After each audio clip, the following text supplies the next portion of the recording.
हिंदू धर्म में जितना श्रेष्ठ साहित्य है हम उसे उठा करके पढ़ें, स्वाध्याय करें और इस समय का सदुपयोग करें। बड़े महत्वपूर्ण होती है ये नवरात्रि। और नवरात्रि में माँ दुर्गा के 9 स्वरूपों का पूजन किया जाता है। सबसे पहले दिन हमने माँ दुर्गा की शैलपुत्री स्वरूप का पूजन किया। शैलपुत्री अर्थात पर्वतराज हिमालय की पुत्री जो पाषाण भेद कर आती है, इसलिए उन्हें शैलपुत्री कहा जाता है। दूसरे दिन हमने माँ दुर्गा के ब्रह्मचारिणी स्वरूप का पूजन किया। ब्रह्म में विचरण करती है, इसलिए उन्हें ब्रह्मचारिणी कहा जाता है। तीसरे दिन हमने माँ दुर्गा के चंद्रघंटा स्वरूप का पूजन किया, जिनके मस्तिष्क पर अर्ध चंद्र होता है, जो शांति का प्रतीक होता है, शीतलता का प्रतीक होता है।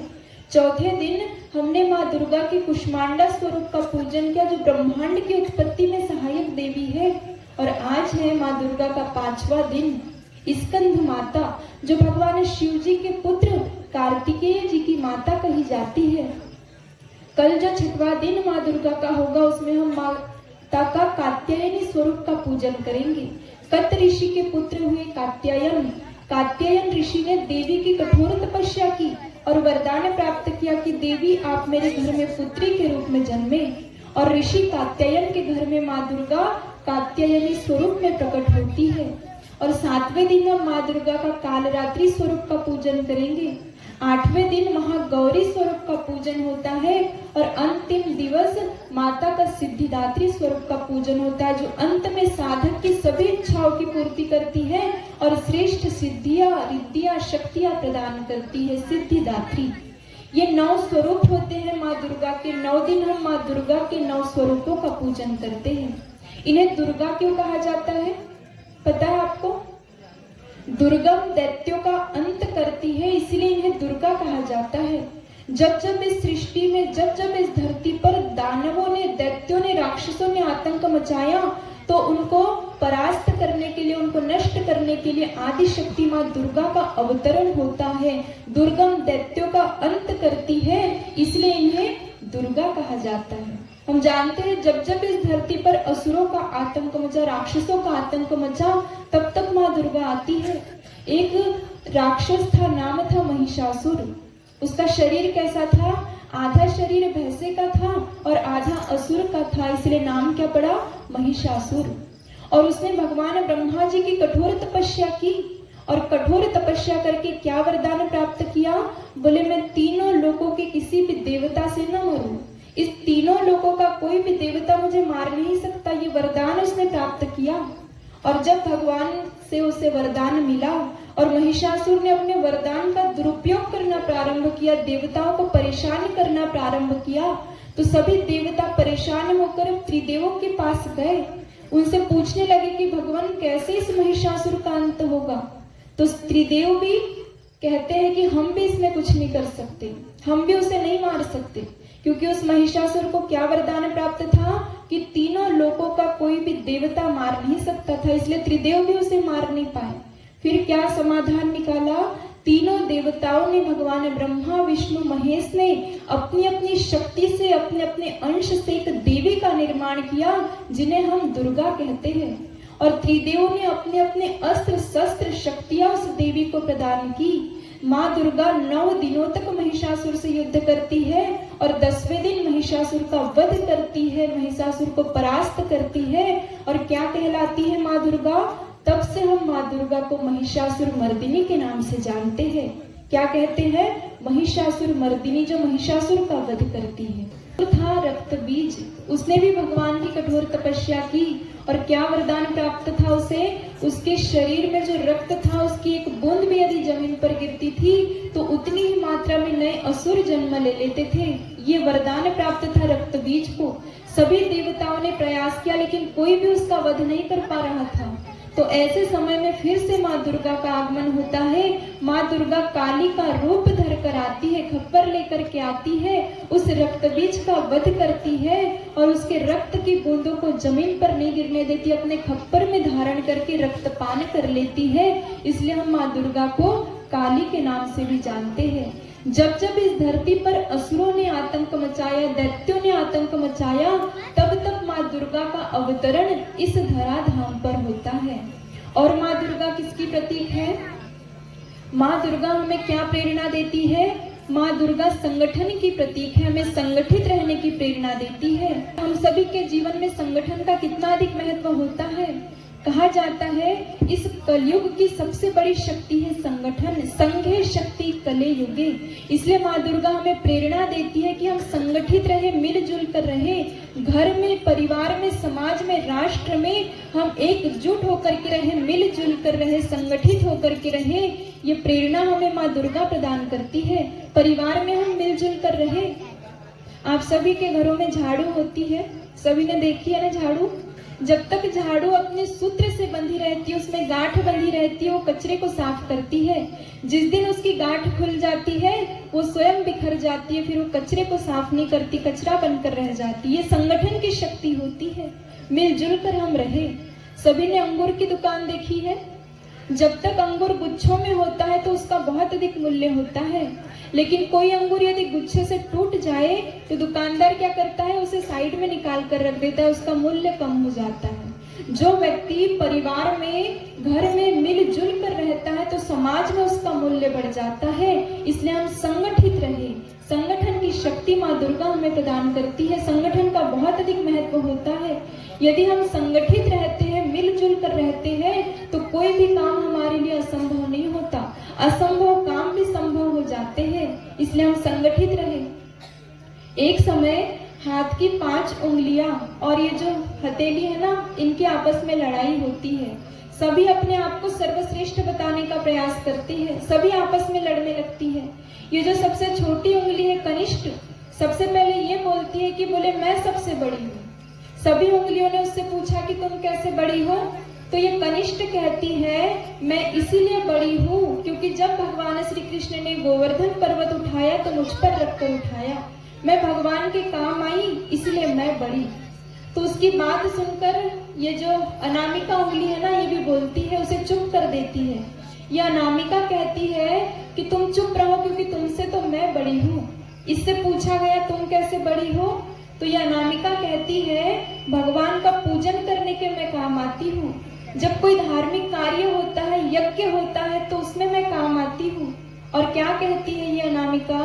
बोले जब शादी होती है, विवाह होता है, उसमें जो रिंग सेरेमनी होती है तो सोने की, चांदी की, हीरे की अंगूठी किसे पहनाई जाती है? अनामिका को। कहती है कि इतना श्रेष्ठ कार्य मेरे द्वारा होता है इसलिए मैं सबसे बड़ी। तो उसकी बात सुनकर ये मध्यमा भी बोलती है। क्या कहती है मध्यमा? बोले तुम सब चुप हो जाओ क्योंकि मैं सबसे बड़ी। बोले तुम कैसे बड़ी? तो ये मध्यमा कहती है दिखने में मैं सबसे बड़ी हूँ इसलिए मैं तुम सबसे बड़ी। तो मध्यमा की बात सुनकर बाकी की सभी उंगलियां चिल्लाती है। क्या कहती है बाकी की उंगलियां? बड़ी हुई तो क्या हुई, जैसे पेड़ खजूर, पंछी को छाया नहीं, फल लागे अति दूर। किससे तुलना कर दी मध्यमा की? खजूर के पेड़ से। बोले खजूर का पेड़ दिखने में बहुत बड़ा होता है लेकिन किसी काम का नहीं, फल बहुत ऊंचाई पर लगते, किसी पंछी को छाया भी नहीं दे पाता, इसलिए तुम बड़ी हो लेकिन तुम्हारा कोई काम नहीं है। उसे चुप कर दिया। फिर ये जो तर्जनी उंगली है ना, ये बोलती है, ये कहती है कि मैं सबसे बड़ी। तो तर्जनी से पूछा गया तुम कैसे बड़ी? तो ये तर्जनी कहती है जब भगवान श्री कृष्ण ने शिशुपाल का वध करने के लिए सुदर्शन चक्र चलाया तो मुझ पर रखकर चलाया, मैं भगवान के काम आई इसलिए मैं बड़ी। और क्या कहती है ये तर्जनी? बोले जब घर में किसी से लड़ाई हो जाती है तो तुम सारी की सारी उंगलियां तो चुपचाप नीचे बैठी रहती हो, लेकिन मैं उस चुनौती को स्वीकार करती हूँ। जब लड़ाई होती है तो किस उंगली को दिखाई जाता है?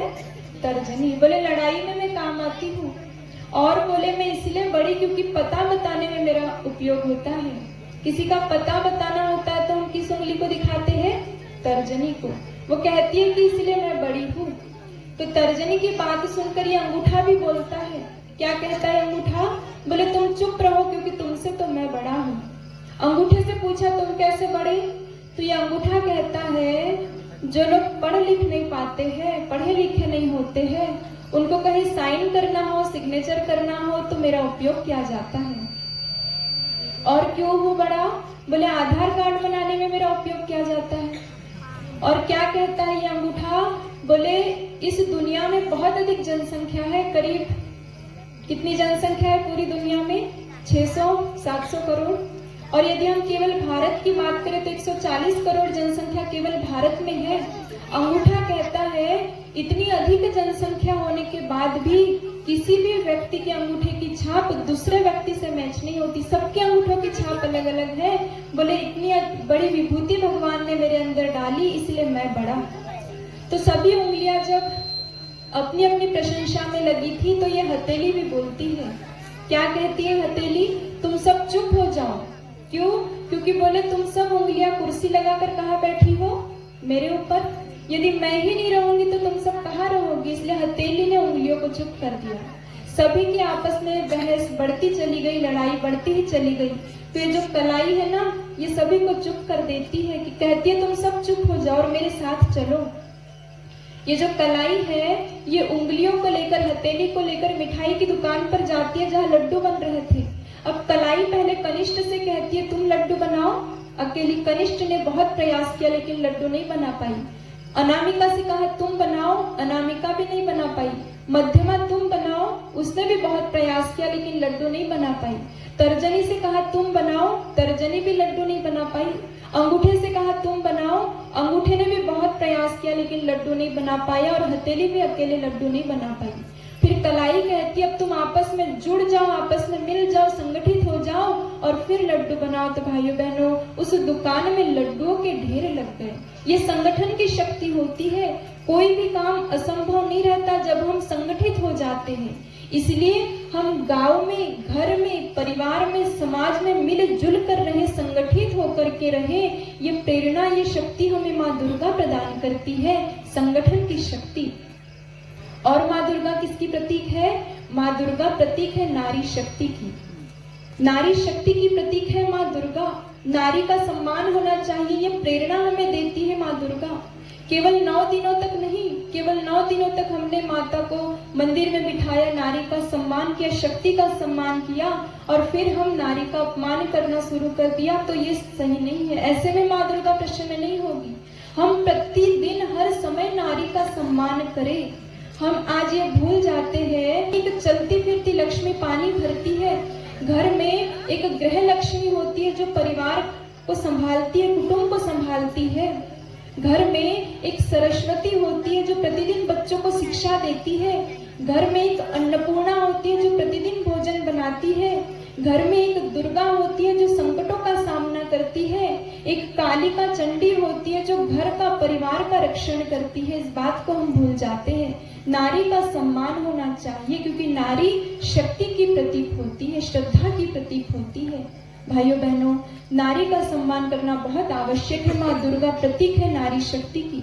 शास्त्र कहते हैं गृहिणी गृह मुच्यते। यदि हमने बहुत शानदार मकान बना लिया, बहुत बड़ा मकान बनाया, और उस मकान में कोई नारी न हो, कोई स्त्री न हो, तो उसे क्या कहा जाता है? बिन गृहिणी घर भूत का डेरा।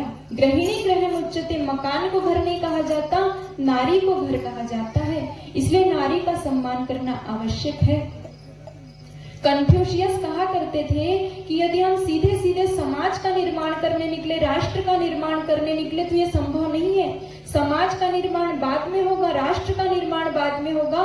पहले परिवार का निर्माण करना आवश्यक है, क्योंकि परिवार से समाज बनता है और समाज से फिर राष्ट्र बनता है। और परिवार का निर्माण कौन करता है? परिवार का निर्माण तो एक नारी ही करती है। पुरुष घर में धन ला करके दे सकते हैं, पुरुष घर में साधन सुविधाएं जुटा सकते हैं, लेकिन घर को स्वर्ग तो नारी ही बनाती है। बच्चों को श्रेष्ठ संस्कार तो नारी ही देती है, घर को जोड़कर तो नारी ही रखती है। इसलिए नारी का सम्मान आवश्यक है। भाइयों बहनों, प्राचीन समय में, पुराने समय में यदि हम इतिहास उठा करके देखें तो इस धरती का मनुष्य शक्ति संपन्न था। इस धरती के मनुष्य के पास इतनी अधिक शक्तियां थी कि आए दिन वो देवताओं को पराजित कर देता था। कोई भी मनुष्य के आगे टिक नहीं सकता था, इतनी शक्तियां थी मनुष्य के पास। हम सभी जानते हैं एक साधारण सा सद्गृहस्थ सुधनवा जब अर्जुन से युद्ध करता है, जिसके साथ भगवान श्री कृष्ण खड़े थे, तो अर्जुन को पराजित कर देता है एक साधारण सा सद्गृहस्थ। क्योंकि इस धरती के मनुष्य के पास इतनी अधिक शक्तियां थी पहले के समय में। तो सभी देवता और दानव भगवान ब्रह्मा जी के पास गए। ब्रह्मा जी से कहते हैं कि आपने इस धरती के मनुष्य को इतनी अधिक शक्तियां क्यों दी है? सारी की सारी धरती का वैभव आपने मनुष्य के नाम कर दिया, ऐसा क्यों? तो ब्रह्मा जी क्या कहते हैं? मनुष्य महान है क्योंकि उसके साथ शक्ति खड़ी है, नारी खड़ी है। जब तक इस धरती के मनुष्य को नारी की शक्ति मिलती रहेगी, उसे कोई पराजित नहीं कर सकता। वो अजेय था, अजेय है और अजेय ही रहेगा। लेकिन भाइयों बहनों, समय बदला, परिस्थितियां बदली। इस धरती के मनुष्य ने अहंकार में डूबकर नारी का अपमान करना शुरू किया, नारी को अपमानित करना, तिरस्कृत करना शुरू किया, और वही धरती का मनुष्य शक्तिहीन हो गया। जब इस धरती का मनुष्य नारी का सम्मान करता था तो कितनी अधिक शक्तियां थी उसके पास कि वो देवताओं को पराजित कर देता था। लेकिन आज धरती के मनुष्य ने नारी को अपमानित करना शुरू किया, तिरस्कृत करना शुरू किया, और मनुष्य शक्तिहीन हो गया। गुरु अरस्तु लिखते हैं, नारी की उन्नति और अवनति पर ही राष्ट्र की उन्नति और अवनति निर्भर करती है। जिस राष्ट्र में नारी की उन्नति होती है, उस राष्ट्र की भी उन्नति होती है, और जहां नारी की अवनति होती है तो उस राष्ट्र की भी अवनति होती है।